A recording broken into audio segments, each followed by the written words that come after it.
চুরিবিদ্যা মহাবিদ্যা, যদি না পড়ো ধরা। ওয়েলকাম টু দ্য জঙ্গল হলে গিয়ে দেখলে ওটাই হবে জীবনের সবচেয়ে বড় ফাঁড়া।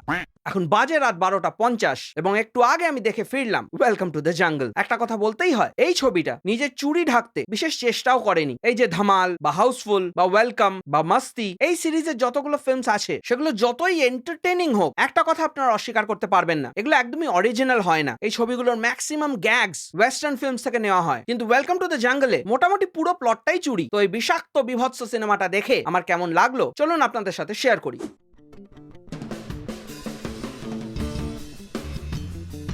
নমস্কার and welcome to Thrash Hour. Welcome to the জঙ্গলের ইউএসপি হচ্ছে এর কাস্ট। এই ছবিতে কে কে আছে এটা সত্যিই বলা ডিফিকাল্ট, বরঞ্চ কে কে নেই সেটা বলা ইজি।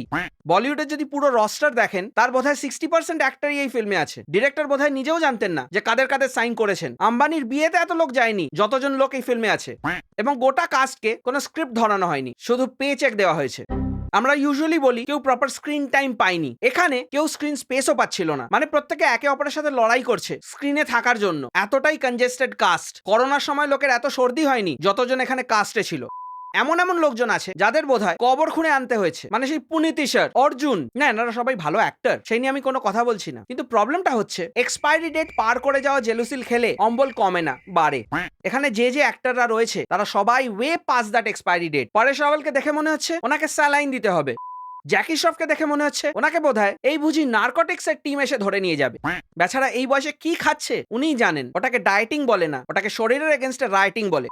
ওয়েলকাম টু দ্য জঙ্গল যে জনারে বিলং করে, এটা ইউজুয়ালি একটা প্যারোডি জনার, স্পুফও বলতে পারেন। তো এই ধরনের ফিল্মগুলো একেবারেই সিরিয়াস হয় না, এর কোনো কন্টিনিউটি বা লজিক্যাল অ্যাকিউরেসি একদমই থাকে না। হলিউডে প্রচুর এরকম স্পুফ ফিল্মস হয়েছে যেগুলোর নিজস্ব ফ্র্যাঞ্চাইজও রয়েছে। এই ধরুন স্কেয়ারি মুভি, ভালো লাগতে পারে নাও লাগতে পারে, বাট এই জনারটা এরকমই। বাট ওয়েলকাম টু দ্য জঙ্গল স্পুফেরও স্পুফ। প্রথমত এর টাইটেল অরিজিনাল নয়, এই নামের ফিল্ম অলরেডি আগে হয়ে গেছে। ইনফ্যাক্ট গানস অ্যান্ড রোজেসের একটা বিখ্যাত গানও রয়েছে welcome to the jungle. So টাইটেলের অরিজিনালিটি জিরো, স্টোরির অরিজিনালিটি যদি বলি দ্যাট ইজ অলসো জিরো। গল্পটা পুরোপুরি ট্রপিক থান্ডার থেকে নেওয়া হয়েছে। 40 to 45% of the film Tropic Thunder থেকে inspired. Proper bits and pieces রয়েছে যেগুলো এক্স্যাক্টলি সেম। ক্যারেক্টারদের অ্যাকশনস, তাদের ডায়ালগ, তাদের ম্যানারিজম, ক্যামেরার ব্লকিং, ফ্রেমিং, প্রচুর ইন্সপিরেশন। মানে যদি এটাকে ইন্সপিরেশন বলতে চান তো আমি তো চুরিই বলবো।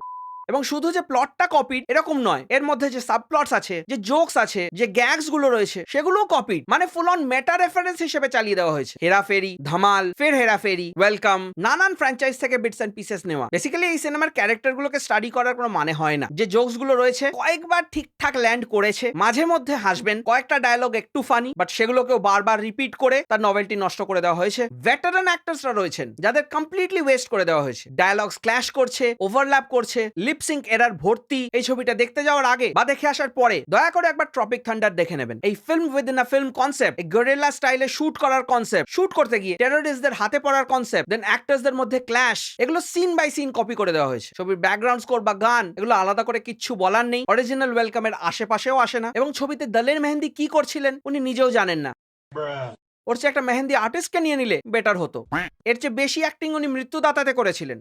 হ্যাঁ, যেরকম ছবির কয়েকটা জোকস ফানি, সেরকম আরেকটা পজিটিভ সাইড আছে, এতে অবসেনিটি নেই, ভালগারিটি নেই। তো ফ্যামিলি নিয়ে দেখতে যেতেই পারেন, অবশ্য যদি আপনি নিজের ফ্যামিলিকে খুব বেশি হেট করেন।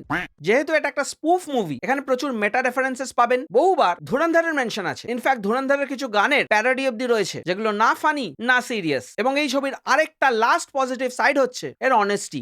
এই ছবির যে মেইন কনসেপ্ট সেটা কিন্তু বেশ অনেস্ট। মানে শুরুতেই বলে দেওয়া হয় যে একজন বড় বিজনেসম্যান রয়েছেন, উনি ট্যাক্স বাঁচানোর জন্য ওনার কালো টাকাকে ইনভেস্ট করেন এই ফিল্মে, যাতে লস খান এবং ট্যাক্স ইভেড করতে পারেন। সেটা বোঝাই যাচ্ছে যে এই গোটা ফিল্মটা সেই কনসেপ্টেই বানানো। আজকালকার দিনে এই অনেস্টি কে দেখায় বলুন? তো hats off to the film makers.